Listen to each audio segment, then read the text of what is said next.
So now we're going to learn how to stitch a seam that goes around a corner. Okay, so this will be seamed into here.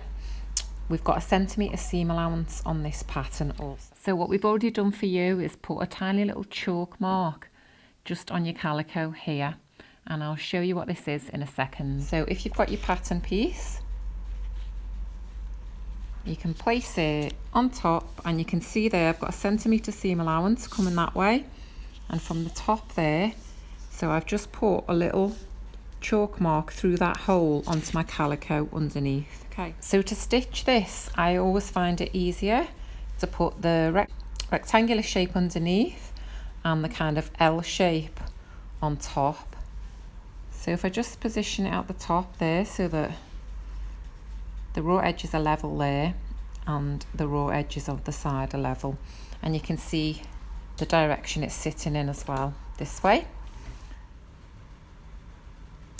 So I'm just going to start stitching a centimetre seam allowance, so that's a centimetre in from this raw edge here. If you're on a Juki machine like this one in the studio, there's actually markings here to tell you. So if I put it up to that line, I'll know it's a centimetre. That will be a centimetre and a half, that'll be 2 centimetres, etc.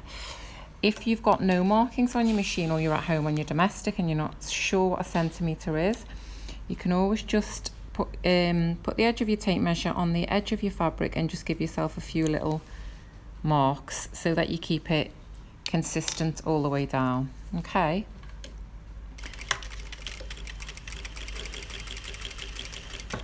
So I'm just stitching all the way down. When I get about halfway, so a good distance away from this angle here, I'm going to actually stop with my needle in the work. I'm going to lift my foot up and turn my work around, because what I need to do is I need to cut diagonally up to 1 millimetre before this point, and I'm only cutting through the top layer. Okay, so if I just snip that now, almost on the point, just a little bit before it. Now I can swivel my work back to where it was, and I'm going to continue to stitch. I'm going to stitch all the way up to this point and get my needle right in that.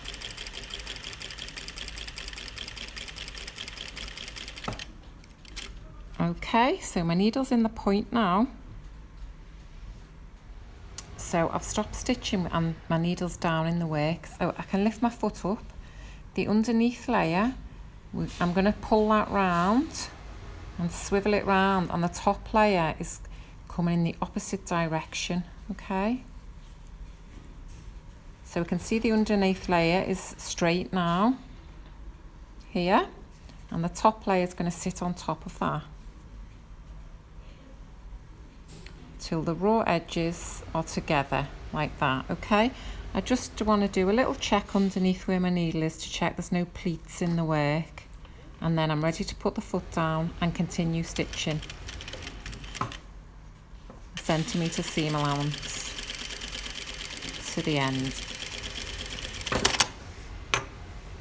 Just going to give that a little check now. Check there's no pleats in that point. It's nice and sharp. And we can go and give that a press now. So I'm just at the press with the corner that we've just stitched around, and if your fabric's not too bulky like calico, you would just press your seam in one direction.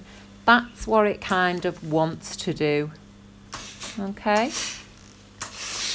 so if we press it out, if you've got a thicker fabric, you may well press your seam open, but what happens is you can see where we've snipped there, it's quite a weak point. Yeah, so if we press it open, we end up with something that looks like that, and we'd have to snip that bulk away. So generally, if you can, you'd press it to cover up that snip. And then you can check from the right side.